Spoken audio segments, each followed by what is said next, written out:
So welcome back, guys, to Resto Designs. It's been a while, been on holidays, the other side of the world for about 30 days or so. Had a lovely break in Bali, Indonesia, but now unfortunately back to work. And look what's back. Yep, the G60 that we did, the short ratio gearbox with the wave track diff, with the O2J style shifter. We did the service, we sent the supercharger off, and it was going somewhere to go and do a standalone management on it. Now it left as a running car, and this is how it came back. Yep, they started to remove the ECU, which they have already, as you can see. Taken the throttle body off. I think they're going to try and fit a TPS on it. Yeah, but ultimately I think to get rid of all these wires, I had the idea of maybe when it was here we should have actually removed the ABS and actually gone for, it doesn't even work, this ABS, it's a hydraulic system, and just gone for the servo based system. So what we're going to be doing in this video is basically changing all of this and wiring up an ECU. The ECU is in the boot. I'll show you what that is in a minute. So the plan is to remove this whole system and the ECU and the wiring that is connected to it, because it's got also an ECU in the boot, which I'll show you when I show you the ECU for the car. So we're going to clear all this off. We're also, this wiring that's up here that runs for the lights and stuff, we're also going to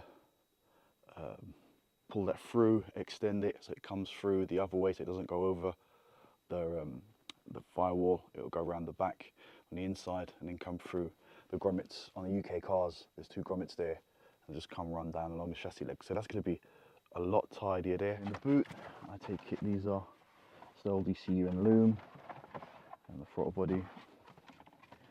Now this box here, I'm assuming. Okay, so they've supplied plugs and pins,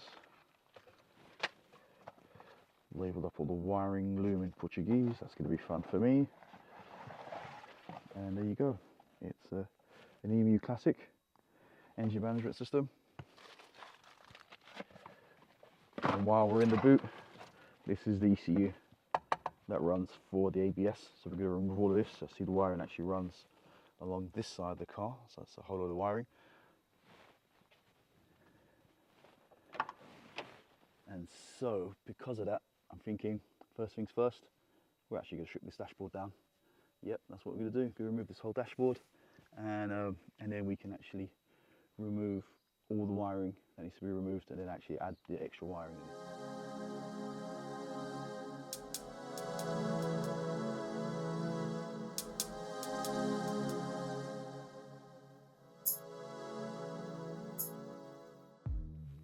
So I didn't show it, but literally had to remove the front seats, most of the carpet to get this up. It kind of ran the ABS, or the ABS ECU sat here, ran this way, which is that unit there, and then it kind of ran along the right side of the car and then crossed over to the left side to the fuse box, and then ran also around the back of the heater box, and then ran across the bulkhead to the ABS unit.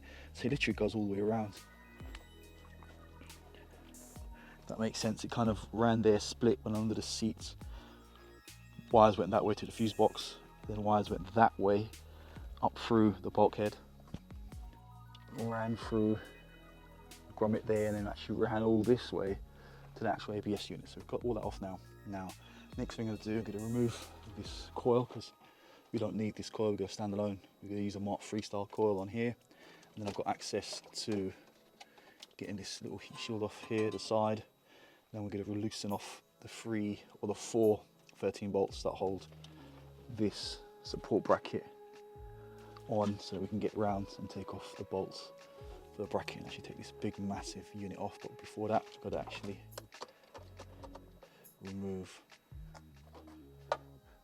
the brake fluid.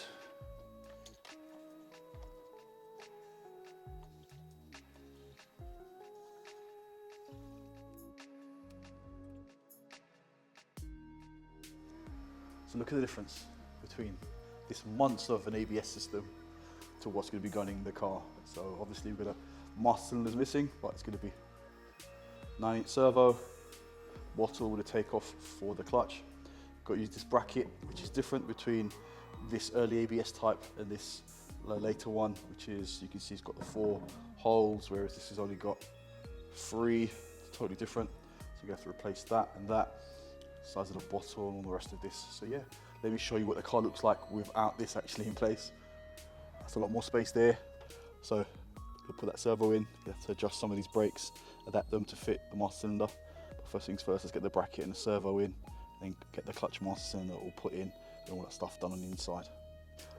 So I fitted the brake servo, master cylinder, bottle, pipe, everything, and I've repurposed, moved the brake lines. I had to cut one down and then flare it again, so that's all done. Now, as you can see along there, the bulkhead, that's basically how it's going to stay. It's going to be nice and neat over there. Going to give it a bit of a clean though before, obviously I'll give it back to him. And this is the wiring harness that needs to go. I need to feed this back inside the car so it comes around and then runs through a grommet that's in there. So that's going to be next. Also, I've done the brake servo pipe, kind of. I'm not really happy with that. It looks a bit out of place there. Let me see if I can get one that's a bit straighter along here. We'll see if I can work out another kind of route for it. Also, fit the Mark III coil, because obviously we're going to be using that Mark II style one with the separate amplifier. It's all built into one. It's easy to trigger off the ECU. Still need to figure out the TPS for this and a few other little bits and pieces. If we're going to use the Hall sensor, I don't know if this ECU can read Hall, it might be just VR. In that case, might need to put a trigger wheel on the side, but that's not for now. So I've pushed the grommet through, unplugged it.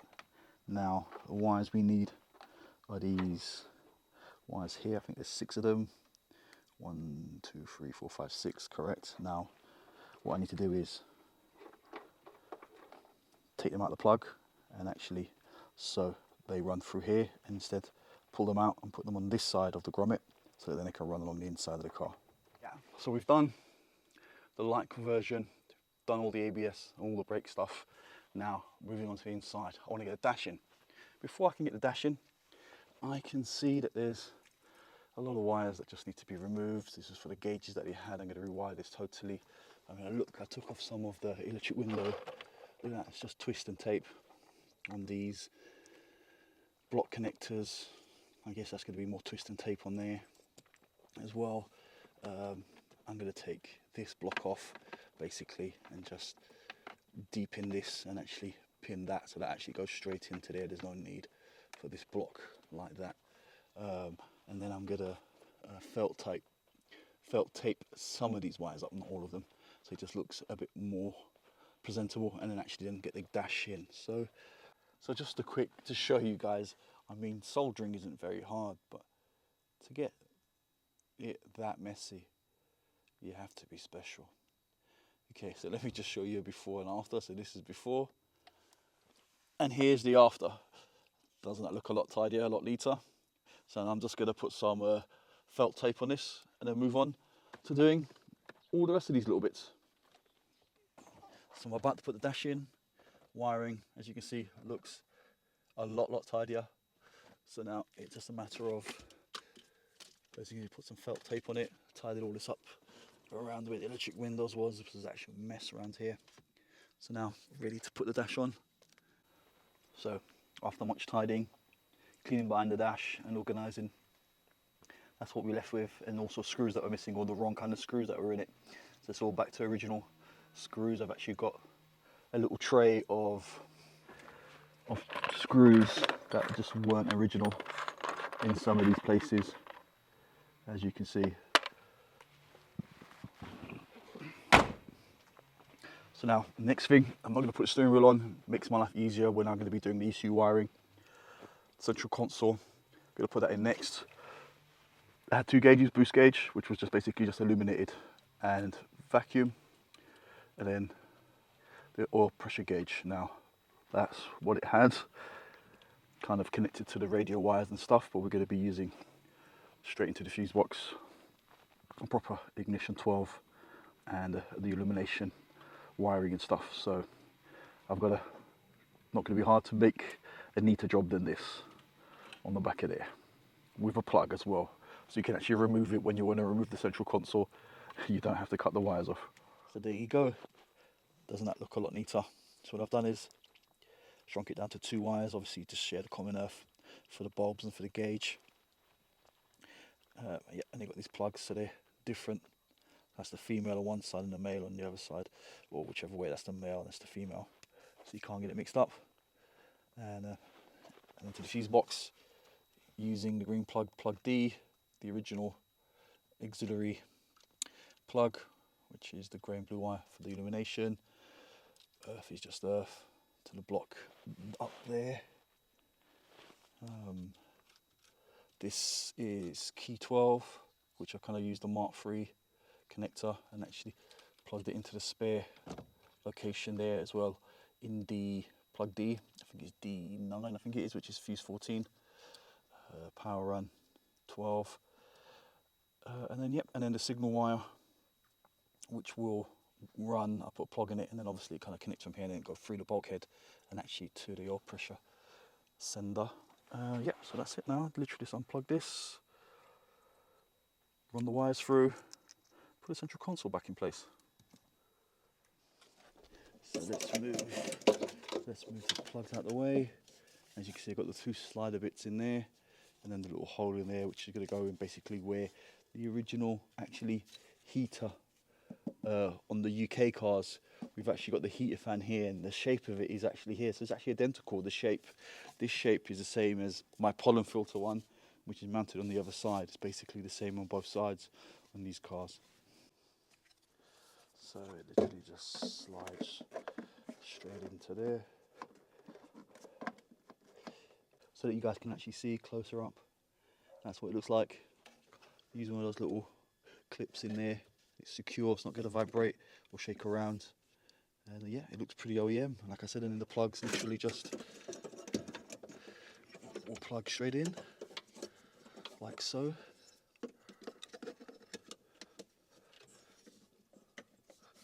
Where's the other one gone? There we go. Like that. I think the other one faces the other way actually. Sod's law. Yeah, it does. And there you go. Mounted up, looking very professional, looking very OEM plus. And now moving over to the throttle body. This was a bit of a pain. I took off all the original switches off it, used these 2 mounting holes as well as that one on there that's already on the throttle body. Unfortunately, I had to trim a little bit off. There's like a little arm there that hits the switch that would have been there to indicate for the idle valve to come on. I mean, you could bend that, but I've cut that off. This I might offer actually on the website. This is ABS with carbon fibre in it, so it's very strong and good temperature resistance as well. And it's really quite robust. Very big infill in this as well, so it's going to be thing. This is actually a Rover, an MG Rover throttle body switch, which is quite small with the right orientation. And yeah, I just had to kind of weld a few nuts together, make a little shaft with the same shape that's in the throttle body. Let's bolt that on, then adjust it up, and then super glue the stud into place, and that's it. And we have a fully working TPS. I'm going to offer the bracket and then the part number that you need for this, and then maybe at a later stage I'll actually work out the full kit with the actual little bit that goes in there. So the wiring is all done. So just to recap what we've done here, as you can see, it's got the fuel pressure one. He's got the guy that supplies the ECU that's going to do the mapping on it. He'll be able to put that on, as well as there's an oil pressure one as well. We don't have those sensors. He's going to have to get a T to take off because he's already got a fuel pressure gauge on there. Now this is where this went on the G60, but luckily it's the same shape as an ABF air temp sensor that fits in the box. So that's what's in there. Obviously done this TPS conversion with 3D printer. This is ABS with carbon fibre in it, so it's very strong and quite good at temperatures as well. Put in my new style i10, Hyundai i10 pollen filter housing. Yep, I finally got the words out. Yep, and as a complete kit, that's £25. So yeah, it's not really quite a lot, really. I think about 28 US, euros, probably about 26 as well or something like that. And we've also done this bracket here, which is for the ECU. Now, this is going to be probably a line that I'm going to be offering, but not for this. This is an EMU Classic on here. But yeah, what I'm going to do is going to do one which is going to be right-hand drive and left-hand drive. So there'll be two types, and it'll be for like the original Bosch Siemens kind of ECUs. So if you're doing like a TDI conversion or an ABF or an 8-valve conversion, and you want the ECU kind of, you know, you don't have the original ECU holder and stuff, this would be like a little neat conversion that you can actually put it on. And then I might even do one for the 20-valve ECUs as well. Once I get my hands on one of those ECUs, I'll kind of do one for that, and maybe even for the PD as well. So there'll be a few that'll be early next year. I'll probably design those over Christmas on the break, and they'll be ready for the new year. And yep, so as you saw, we've done quite a lot on this. ABS, dashboard out, tidy up the wiring all along the back of the bulkhead. Done loads of bits on this, and that's it. Now it's going to go off on the trailer to actually finish off the wiring, because they've done that part of it.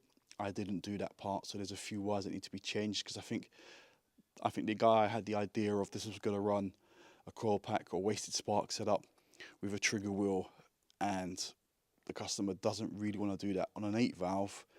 That's actually quite a hard thing to do. Why? Because you could be left with this just spinning there, not doing anything. And to block that up, that drives, so you've got the shaft, the intermediate shaft drives the distributor, then the distributor actually drives the oil pump. On the 16 valves, it's the other way around. There is no distributor. There's a little cap with like a little bearing in it, and the intermediate shaft directly drives the oil pump. Now, to do that, you'd have to scavenge those bits off a 16 valve. Nowadays, no one's going to do that. You're going to sell your whole engine. So, you know, take the intermediate shaft, you have to lift the engine up or drop the engine down, change the oil pump, intermediate shaft, and all that stuff, just to tie that up so that you've got wasted spark. Seems like a lot of hassle for not a lot of gain and a lot of money.